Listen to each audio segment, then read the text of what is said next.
Selamat pagi, selamat siang, dan selamat malam untuk kita semua. Perkenalkan, nama saya Ranata Sylvia dari Sekolah Tinggi Ilmu Ekonomi Pariwisata Internasional, jurusan Manajemen Perhotelan dari kelas 1 D1 dengan NIM 2190302253. Di sini saya ingin mempresentasikan pokok bahasan 6, yaitu makhluk hidup dan ekosistem alami dari mata kuliah Ilmu Alami Dasar. Dan dua subpokok yang akan saya bahas adalah populasi dan komunitas makhluk hidup dan berbagai bentuk ekosistem alami dan buatan. Populasi dan komunitas makhluk hidup. Populasi adalah sekelompok makhluk hidup dengan spesies yang sama, yang hidup di suatu wilayah yang sama dalam kurun waktu yang sama pula. Anggota-anggota populasi secara alamiah saling berinteraksi satu sama lain dan bereproduksi di antara sesamanya. Ada dua faktor yang mempengaruhi komunitas makhluk hidup, yaitu pertumbuhan populasi dan kepadatan populasi. Faktor yang mempengaruhi pertumbuhan populasi yaitu 1. Natalis atau angka kelahiran, diartikan sebagai jumlah kelahiran hidup. 2. Mortalitas atau kematian, adalah angka yang menunjukkan banyaknya penduduk yang meninggal per tahun di daerah tertentu.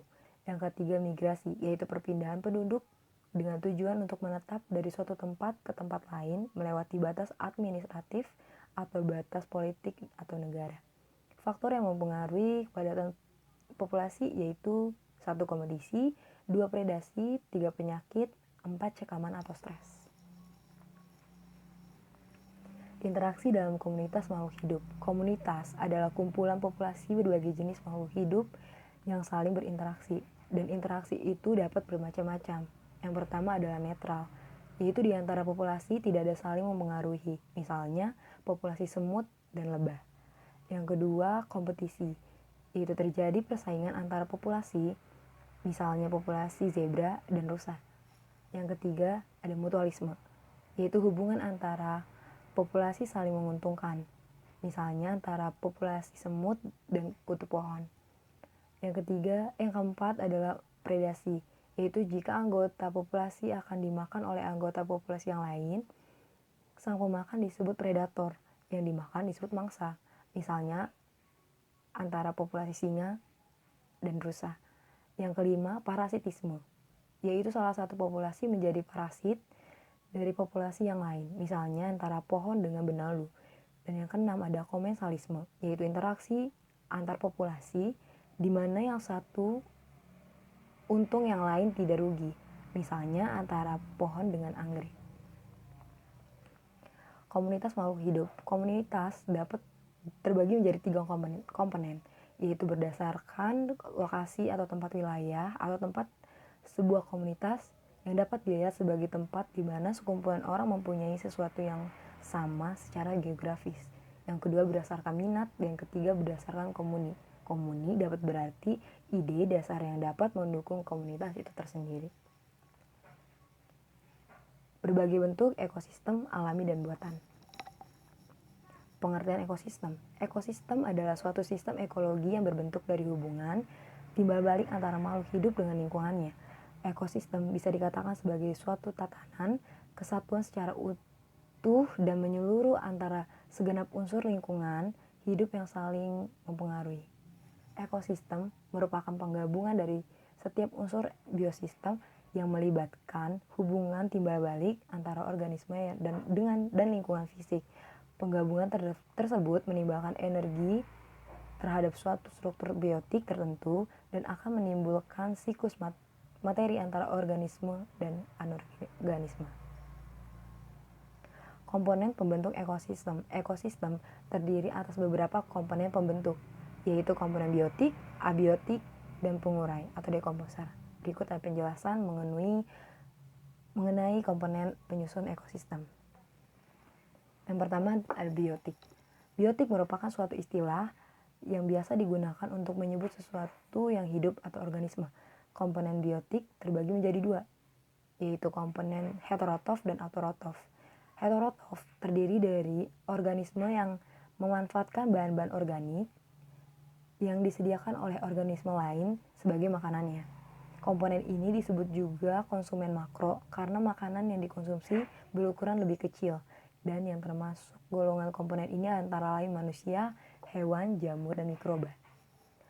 Sedangkan komponen autotrof adalah organisme yang mampu menyediakan makanan sendiri dengan bantuan energi seperti energi matahari ataupun energi yang bersifat kimia.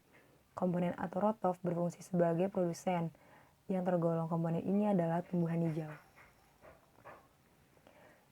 B. Abiotik. Komponen biotik atau bahan tak hidup adalah komponen fisik dan kimia yang merupakan middle tempat berlangsungnya kehidupan.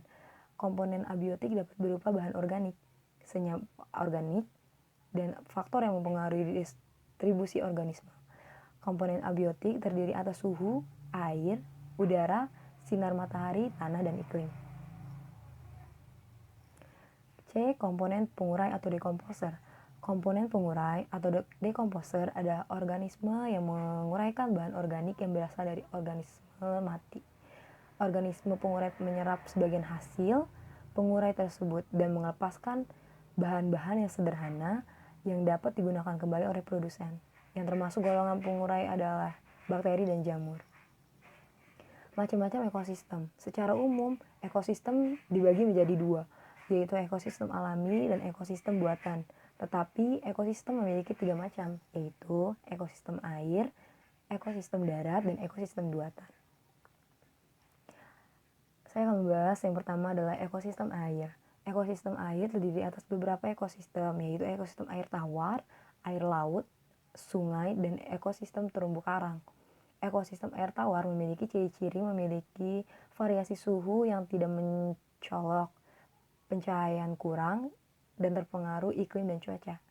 Ekosistem air laut memiliki kadar garam yang tinggi.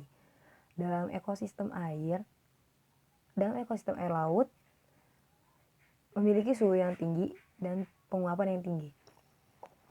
Sementara itu, ekosistem sungai terdiri atas hewan seperti ikan, buaya, dan hewan lainnya yang sering berada di sungai. Lalu ekosistem terumbu karang terdiri atas koral yang berada di dekat pantai. Hewan-hewan yang berada di terumbu karang memakan organisme mikroskopis dan sisa organik lainnya. Kehadiran terumbu karang di dekat pantai membuat pantai memiliki pasir putih. Yang kedua, ekosistem darat. Ekosistem darat terdiri atas beberapa ekosistem, di antaranya ekosistem hutan hujan tropis, sabana, padang rumput, dan gurun. Ekosistem hutan hujan tropis terdapat di daerah tropis dan subtropis. Ekosistem ini memiliki pepohonan yang banyak dan memiliki curah hujan yang tinggi. Ekosistem sabana terdapat di wilayah dengan tingkat curah hujan yang rendah. Sabana yang terluas terdapat di Afrika dan Australia. Hewan yang hidup di sabana antara lain serangga, zebra, dan singa. Sementara itu, ekosistem padang rumput terdapat di daerah tropis dan underling tropis. Dalam ekosistem ini, hujan turun tidak teratur. Hewan yang hidup di ekosistem ini antara lain gajah, jerapah, dan singa. Yang ketiga, ekosistem buatan. Ekosistem buatan adalah ekosistem yang diciptakan manusia untuk memenuhi kebutuhannya. Ekosistem buatan mendapat subsidi energi dari luar, tanaman atau hewan peliharaan didominasi pengaruh manusia dan memiliki keanekaragaman rendah. Contoh ekosistem buatan antara lain bendungan, sawah irigasi,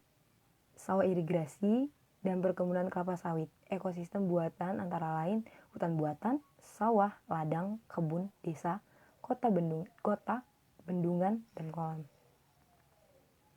Sekian presentasi saya pada saat ini. Bila ada kesalahan kata selama presentasi, kiranya dimaafkan. Sekian dan terima kasih.